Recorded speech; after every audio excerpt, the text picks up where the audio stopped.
Vejam só, ela permite a importação e a venda de medicamentos com THC e CBD no Brasil. Ela permite isso. Uma agência do governo, autarquia do governo, permite a importação e venda de medicamentos de maconha no Brasil. E, no mesmo dia, ela proíbe a plantação de maconha no Brasil. Quer dizer, por quê? Porque nos Estados Unidos, no Canadá, onde a maconha vem sendo legalizada, eles têm plantações de maconhas quilométricas, magníficas. Todos os nomes, inclusive, das cepas, tipos de maconha, espécie, o que quiser chamar, normalmente é em inglês. Sempre em inglês. Não tem, até a única que tem no Brasil é a manga rosa, né? Que nem sabe muito bem como é que é. Então, eles já têm desenvolvido o processo de plantação de maconha, estão plantando maconha doidado, estão vendendo, porque é uma planta vendida a preços altíssimos, quer dizer, um lucro absurdo, e eles já estão ganhando dinheiro em bolsa de valores. Já estão empresas americanas de maconha em bolsa de valores. E tudo vem por causa dessas enormes plantações, que, inclusive, os pequenos e médios plantadores já estão reclamando, porque tem muito agrotóxico, elas derrubam, obviamente, as pequenas e médias empresas e estão virando grandes tubarões da maconha, né? Nos Estados Unidos. Então, aí no Brasil, proíbe a plantação de maconha aqui, e a resolução diz que, se quiser fabricar maconha no Brasil, a empresa vai ter que comprar matéria-prima do exterior, quer dizer, um país do tamanho do Brasil, cheio de terra, cheio de água, com capacidade de plantar maconha de ótima qualidade, ao ar livre, que deve ser... Dizem que não, mas tem que fazer mais pesquisas, né? A maconha medicinal, uma maconha plantada totalmente natural, num país desse tamanho, e aí vem a Anvisa e proíbe isso.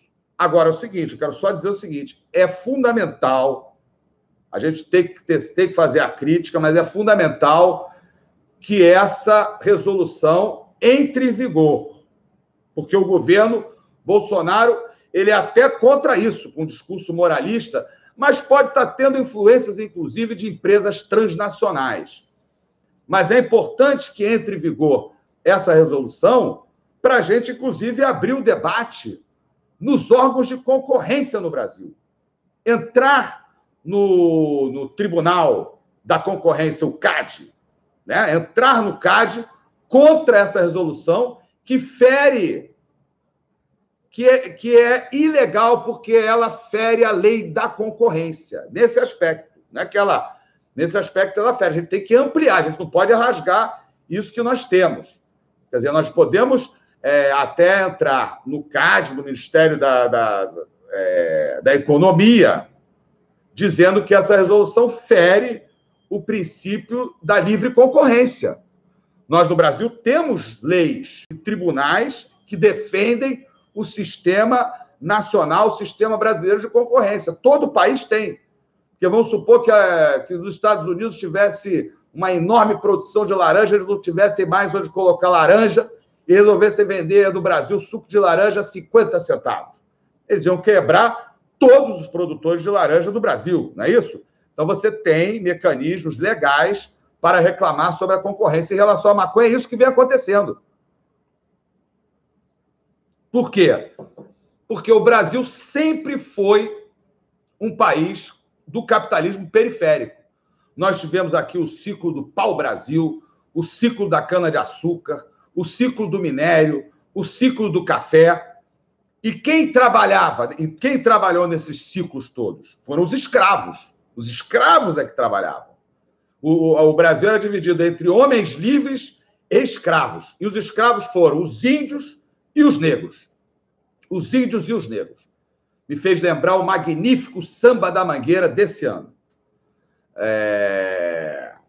Então, os escravos é que trabalharam, que produziram, que semearam e colheram a cana-de-açúcar, O minério foi os escravos colhiam o diamante, o ouro e etc. no Brasil, e depois no café também. Então, quem trabalhou no Brasil sempre foram os escravos. Homens livres, a princípio, pouquíssimos que tinham algum trabalho, mas a grande maioria dos homens livres não trabalhavam, porque no Brasil o trabalho era uma coisa para o escravo, era algo pejorativo, entendeu? Porque era o escravo que trabalhava. Então, quem construiu as riquezas do Brasil foram os índios e os negros, porque a elite nunca produziu nada. Nós somos, até hoje, exportadores de grãozinho.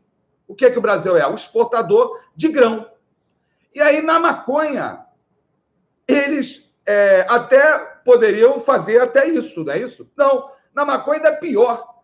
Quer dizer, a gente vai ter que importar matéria-prima dos Estados Unidos, do Canadá, para produzir medicamento e óleo de maconha no Brasil. Veja que absurdo. Veja que absurdo que nós está acontecendo em relação à maconha medicinal.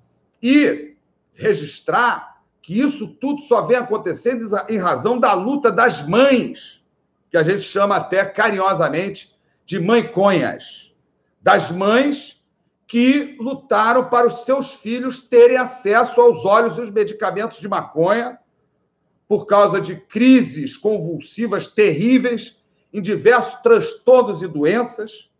Então, as mães, quando elas tentaram de tudo, e não pessoas que jamais pensaram que defenderiam a maconha, mas como não tinha outro, verificaram através da informática que a maconha era um remédio para as convulsões dos seus filhos, para tratamentos dos seus filhos. Porque nos Estados Unidos, a maconha medicinal ela começou forte na questão do combate à AIDS e ao câncer. Porque a pessoa que toma aqueles coquetéis, tanto da AIDS quanto a quimioterapia, no câncer, ela perde o apetite e fica enjoada. E combinando com maconha, ela ganha apetite e perde o enjoo. Então, nos Estados Unidos foi muito forte, na Califórnia, em razão da AIDS e do câncer.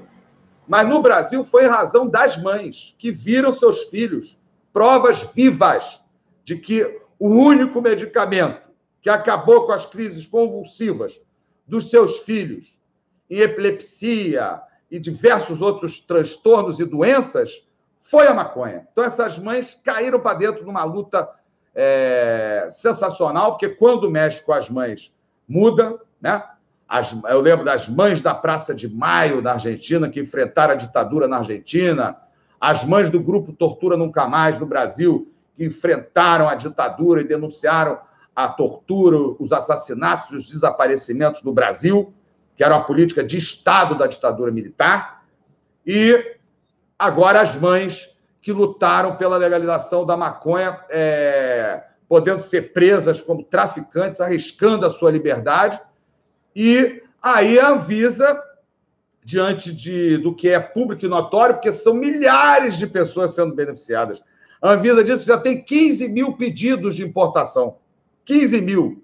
Já pensou se isso fosse legalizado? Então, em razão dessa luta, é que a Anvisa está discutindo e baixou essas duas resoluções. Mas aí o que acontece? O capitalismo começa a se apropriar de uma causa que é coletiva, de uma causa que é pela saúde de crianças. E aí o capitalismo vem querendo se apropriar e faz do Brasil, mais uma vez, como se nós estivéssemos fazendo um pacto colonial.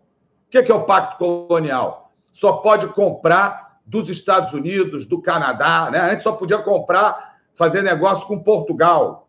Era o pacto colonial, e vieram pactos coloniais pelo mundo afora. E Portugal com a Inglaterra, não é? Então, o pacto colonial da maconha é esse, quer dizer, a gente só vai poder agora fazer transações de maconha com o Canadá e os Estados Unidos. Quer dizer, é um pacto colonial da maconha, algo assim inimaginável. Quer dizer, inimaginável. Quer dizer, a gente vai ter que comprar matéria-prima, maconha dos Estados Unidos e do Canadá para poder fabricar no Brasil. Isso, obviamente, não vai acontecer. Então, o mercado vai ser monopolizado por transnacionais de vendas de medicamento e remédios de maconha. Então, essa parte eu tinha que falar, vamos falar muito mais sobre isso, porque essa luta, tu vê só vai vigorar daqui a 3 meses essa resolução. Então, ainda vem muita coisa aí, muita coisa, mas esperamos que essa resolução entre em vigor, para a gente poder ampliar mais ainda o debate sobre a questão da produção da maconha no Brasil, uma questão de soberania nacional. E